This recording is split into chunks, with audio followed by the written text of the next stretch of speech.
konting tiis na lang magkakasama na tayo. Yan ang akala mo. Pagbibigyan sana kita na magkasama na kayo ng anak mo eh. Kaso dinugas mo ko. Maawa ka naman kay Catherine. Pag hindi natin siya nailabas dyan, mamamatay siya. Wala akong pakialam. Sinira mo yung buhay ko eh. Kaya sisirain ko din yung buhay mo. Gusto ko, marinig mo unti-unting nawawalan ng buhay ang anak mo.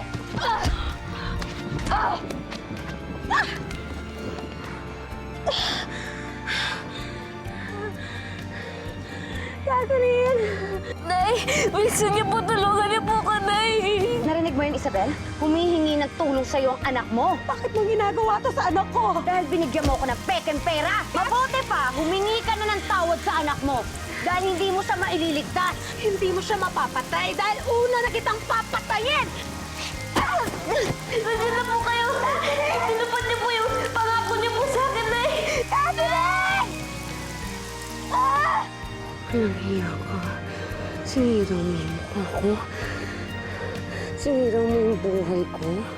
Sisirain ko yung pag-asa mo. Catherine! Gusto mo iputok ko tong baril ko? Baba mo yung baril mo! Hindi ako magpapatalo sa inyo!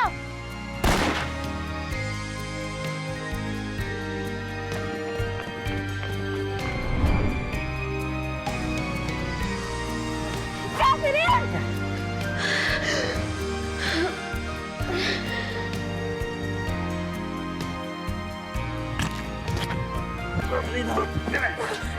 Ang nangyari sa anak ko? Catherine! Catherine, anak! Bakit hindi siya gumagalaw? Kung hindi mo pinakialaman yung ransom money na hinihingi ni Scarlett, di sana hindi na siya bumalik. Di sana naligtas ko yung anak ko na mas maaga. Kaya wag ka lalapit sa maski sa anak ko. Naku na si Catherine. Pare sigurado ako, tumawag sa akin yung kaibigan kong polis. Kaso alanganin yung pamangkin mo. Nilibing daw ng buhay ni Scarlett. Hindi ko alam kung saan yung nahugot ni Scarlett ng kasamaan niya. Taas ang kamay! Di niyo ako mahuli! Hoy! Nahirapan mo pa kami. Matadagdagan pa tuloy ang kraso mo. Ang gusto mo kasi malaking suhol! Hoy! Diyan ka lang! Hindi ka pilit tumakas! Bitawan mo ako!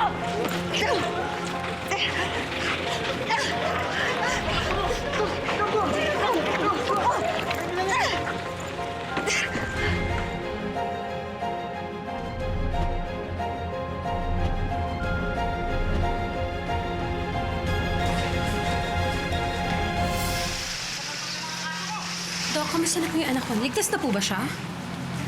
Mrs., huwag na kayong mag-alala. She's physically out of danger. Ang ibig sabihin po ba nun, pwede ko na po siyang makausap at makita? Kung maaari sana, mamaya na lang, let her rest. Kahit mga ilang oras lang. Ipapalipat ko rin siya sa kwarto kapag ready na siya. Maraming salamat po.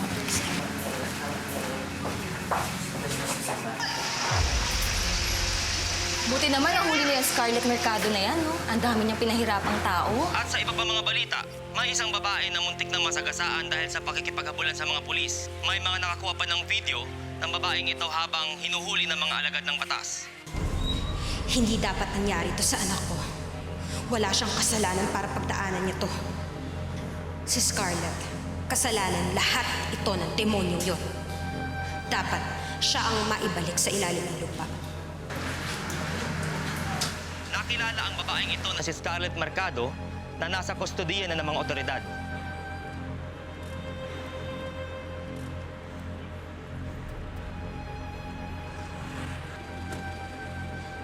At anong akala mo, panalo ka na? Huwag ka magpakasiguro! Sisiguro kang papatayin kita dahil walang kasing samang taong kaya gumawa nun sa anak ko! Ma'am, ibabaw niyo ng baril. Hayaan niyo ng batas ang magparusa sa kanya. Hindi! Kami ng anak ko ang mananalo. Dahil sisiguruduhin kong papatayin kita at tatahimik na ang buhay namin at sisiguruduhin kong hindi mo na siya masasaktan. Mabuti, alam mo.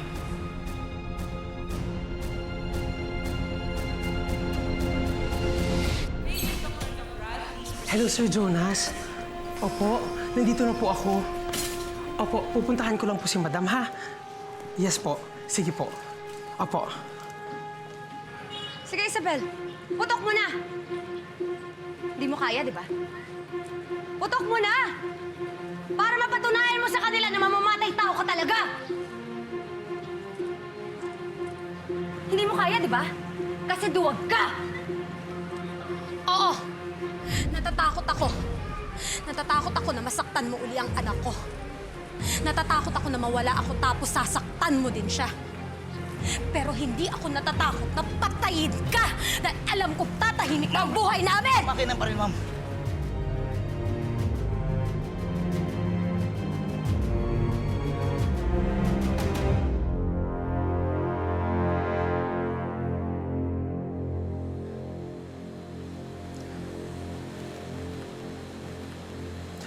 Hello, Sir Jonas. Wala pala dito si Madam sa ospital. Naku, baka hahantingin niya si Scarlett dahil nabalita sa TV na nahuli na siya ng mga pulis. Ituloy mo na! Kasi kung hindi ako tutuloy sa inyo mag-ina, hindi mangyayari yun dahil uunahan na kitang patayin.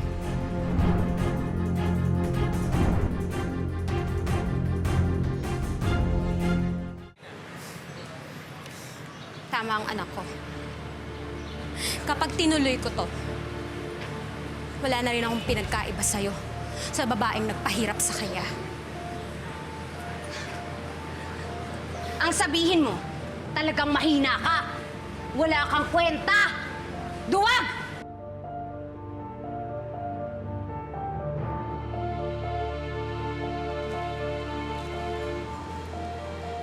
Nay?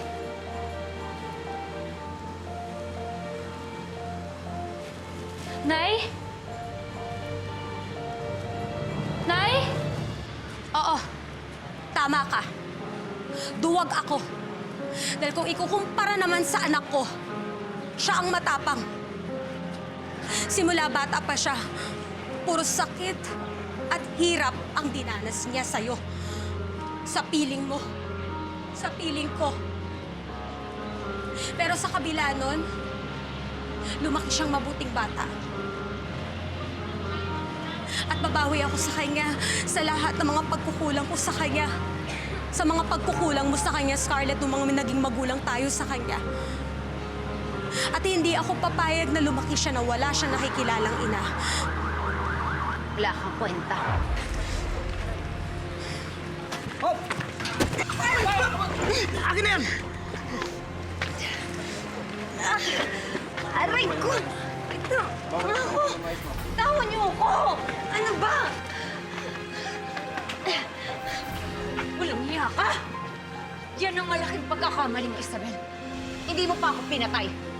Kaya siguraduhin mo na wag mong ipipikit yung mga mata mo. Dahil babalikan kita. Papatayin kita. Papatayin ko yung anak mo. Papatayin ko kayong lahat! Bitawan niyo nga ako! Ano ba? Bitawan niyo sabi ako! Babalikan kita! Ayun ka! Bitawan mo ako! Ano ba? Bitawan niyo sabi ako! Ano ba? Ayun ka! Walang yan! Catherine? Catherine? Catherine, nasa ospital ka. Si nanay po. Nasaan po siya? Gusto ko po siya makausap. Please po. Sige. One moment.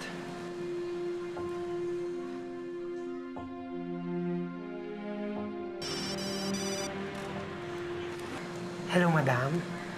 Nagkamalay na po si Catherine. Gusto ka niya makausap. Ito po. Nay? Nay, nandyan po ba kayo? Gusto ko na po kayo umuwi. Catherine, anak, may inayos lang akong problema natin dito.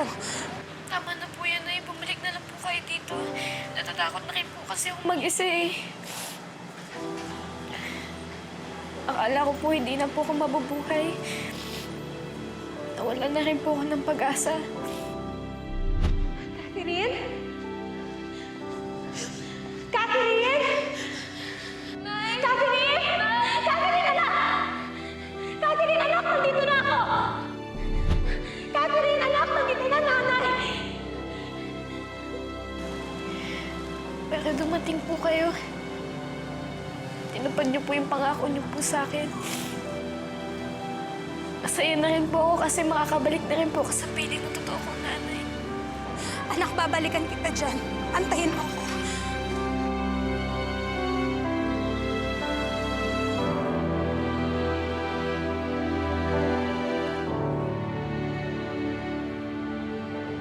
Sobra ko na yata nasagad si Isabel.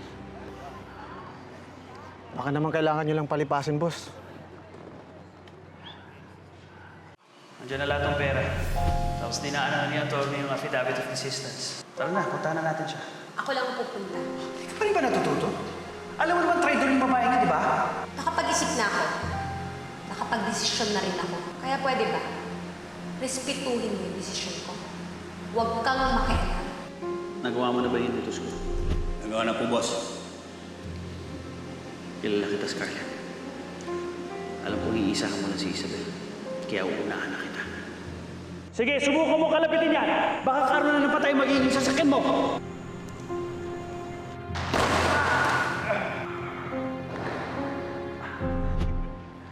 Pero ilang beses ko na nilagay sa panganib ang anak niya. Pati na rin siya, kaya naintindihan ko yung galit niya. Paano na ngayon, boss? Yung importante sa akin na humingi ako ng tawad sa kanya. Pero nagawa nyo na ho yung kanina. Pero galit lang siya ng mga oras na yun. Ayoko mag-iisa sa mga tao na nagbibigay ng galit sa puso niya. Sobrang hirap na ng mga hinarap ng mag-ina eh. Paano na siguro na matahimik sila?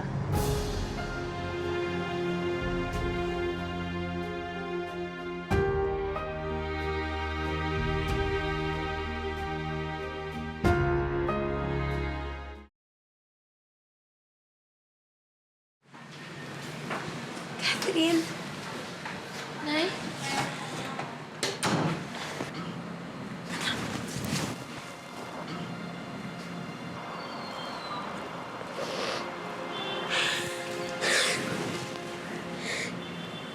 Kaya pala kahit anong pilit ko na isipin na hindi ikaw yung anak ko.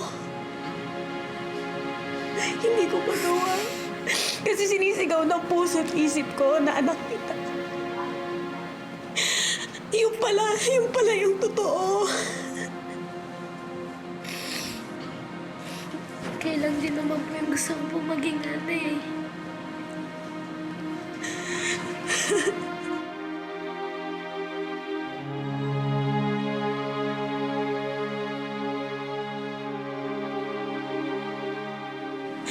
Catherine, isa to sa mga panaginip ko. Pero alam kong hindi pwedeng mangyari. Sa panaginip ko lang itong pwedeng magkatotoo. Pero ngayon, anak, gising na gising diyo ako. At totoo pala talaga na anak kita. At ngayon, nandito ko na sa piling ko. Magkasama na tayo. Sorry po, Nay. Anak, bakit? Dahil nadali ko po mawalan po ng tiwala sa inyo. Lagi na lang po ako nagagalit. Kahit lahat naman po ng ginagawa niyo po para sa akin. Anak, wala ka namang kasalanan eh. Ako nga ang dapat humingi ng tawad sa'yo. Kasi naging mahina ako. Sumuko ako. Pero tapos na lahat ng yun. Siguro nga po, ito po yung dahilan ng Diyos kung bakit niya po tayo binagyan ng mga pinagdaanan po natin. Para po makita po natin yung halaga po natin sa isa't isa. Kaya pala, kahit anong sabi nila sa akin na hindi kita anak, sinasabi ng puso ko sa akin na anak kita.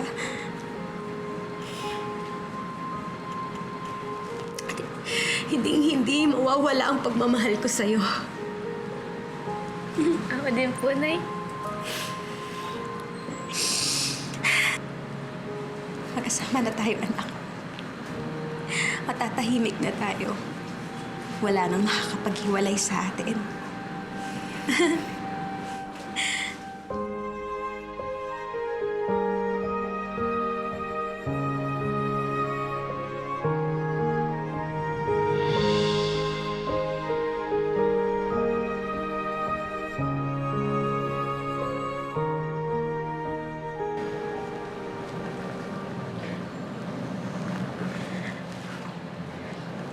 Hello, Sir Jonas. Opo, diretso na po kayo dito sa ospital. magkasama po ang mag-ina. Opo. Masaya silang dalawa.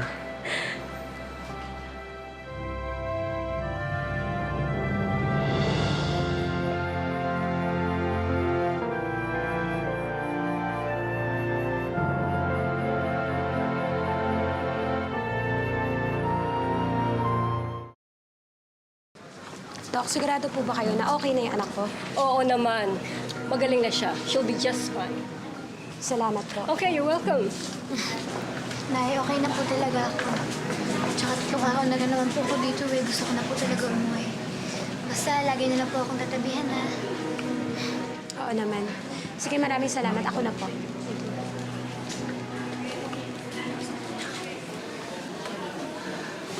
Isabel? Ano, Dick? Ano ginagawa mo dito? Wala na tayong kailangan pang pag-usapan. Isabel, may sasabihin ako sa'yo. Sandali lang ito, please.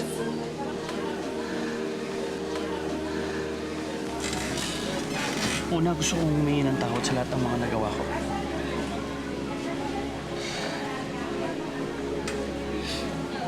Pasensya ka nung pinalagay ko sa panganib ang buhay ninyo dahil sa mga naging desisyon ko. Hindi naman mali yung mga naging desisyon natin. Sarado ka lang talaga sa sarili mo. Hindi ka nagpapaawat hanggat hindi ka nasusunod. Isabel, hindi ko sinasabi na nagbago na ako. Naintindihan ko at tatanggapin ko kung anong magiging desisyon mo.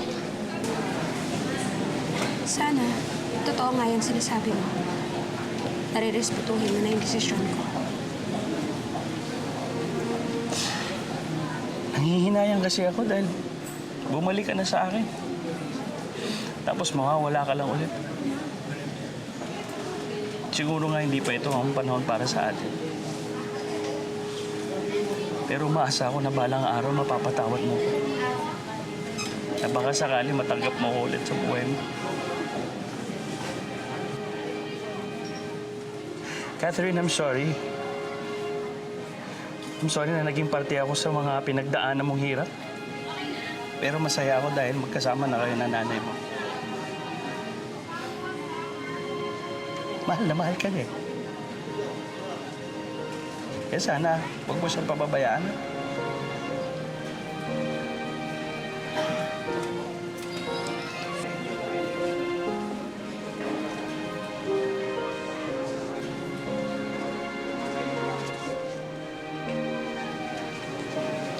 Nay, okay ka lang po ba?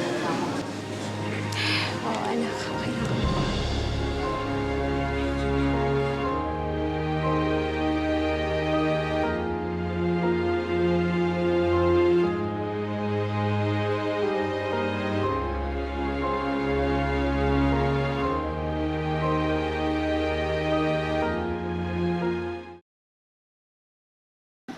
Isabel, pasensya ka na. Medyo magulo pa yung guest room, ah. Hindi, ayos lang. Gusto talaga namin dito ni Catherine tumira. Bilin po kasi sa akin ni Lola na dito po ako tumira eh. Tsaka gusto ko naman po tuparin po yun dahil siya na rin po yung tumayo po bilang nanay ko nung nagkahiwalay po tayo. Anak, naiintindihan ko. Alam mo, sobrang bait ni Lola Matilda mo. Alam ko na gusto niya itong makita, yung ganito tayo. Sayang nga eh, hindi niya ito naabutan dahil sa pilitan na siyang kinuha sa atin ni Scarlett. Sa tingin ko naman masaya na ang Tita Matilda. Dahil nasa piling na totoo niyang nanay, paborito niyang apo.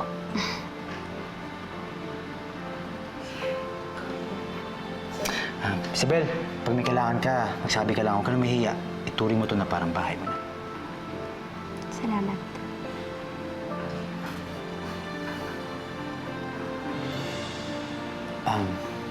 Catherine, I'm sorry Tatanggalin ko naman talaga yung picture nila Scarlett eh. Inano ko lang kasi kusuhin yung tutulugan ng nanay mo.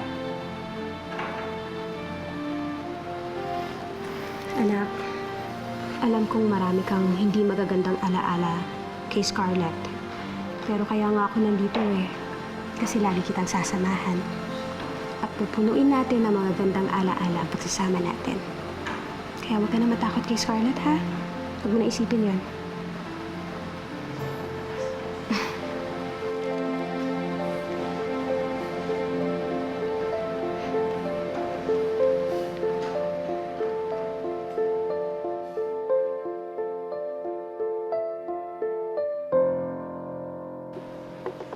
Jonas? Alam mo, sa tingin ko, bandang kaliwa. Kaliwa pa? Oo, kaliwaan mo konti. Hindi. Kanan. Yan. Konting pa sa kanan. Dito. Kanan, pababa. Hindi, dito, sa kanan. Yan. Ayan. Center na. Okay na ba? Ayan, okay siya. At teka Isabel, meron ka ba bang kailangan? Gusto mo tawagin ko yung mga kasambahay natin? Hindi na. Kukuha lang kasi ako ng gatas, tapos dadaling ko kay Catherine para naman makatulog siya na maayos. Siguro nga talaga nagmana siya si Catherine. Kahit meron siyang pinagdadaanan, hindi pa rin siya sumusuko. Pero masyado siya maraming pinagdaanan. Hindi naman siya matanda, nakatulad natin. Para sa edad ni Catherine, dapat inosente pa rin ang pag-iisip niya.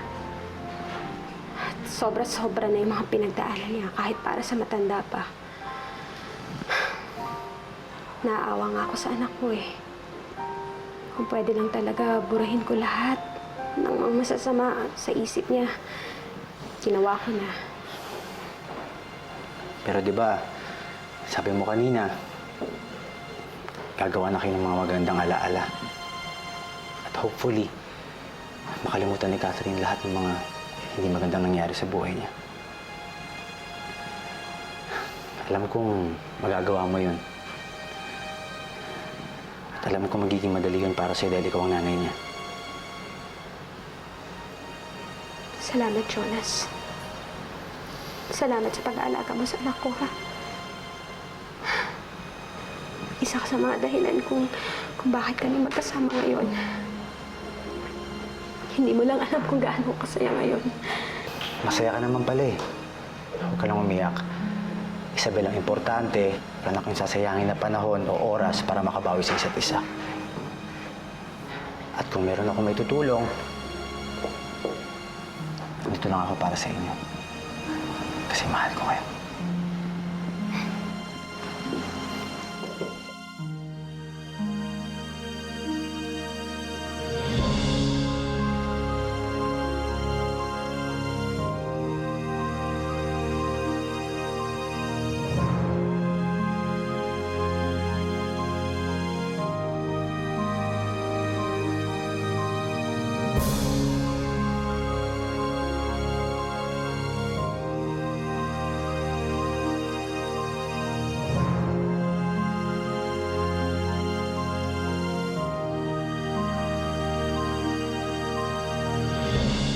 Handaan na raw lahat para sa hearing, Miss Karen.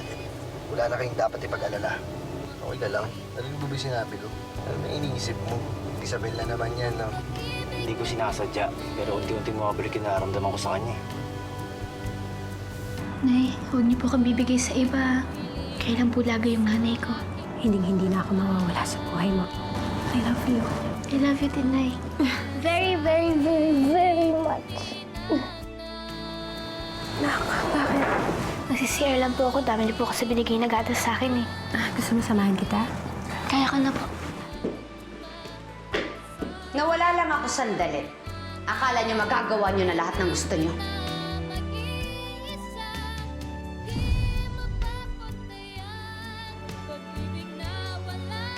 Ano po ginagawa niyo dito?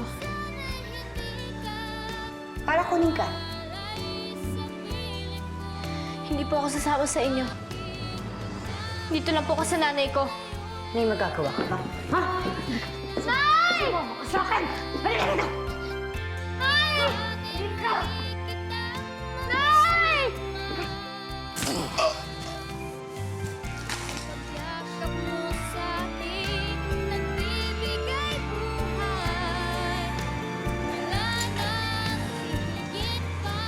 Ngayon, wala nang pipigil sa akin para makasama si Isabel. Manong? Kung sino-sino kasing tinatawag mo. Kaya walang sumasagot sa'yo. Bakit hindi mo subukan tawagin ang pangalan ko? Pare, dito na ako pero madilim na sa loob ng bahay eh. Patay na lahat ng ilaw. Guard, pinasok tayo!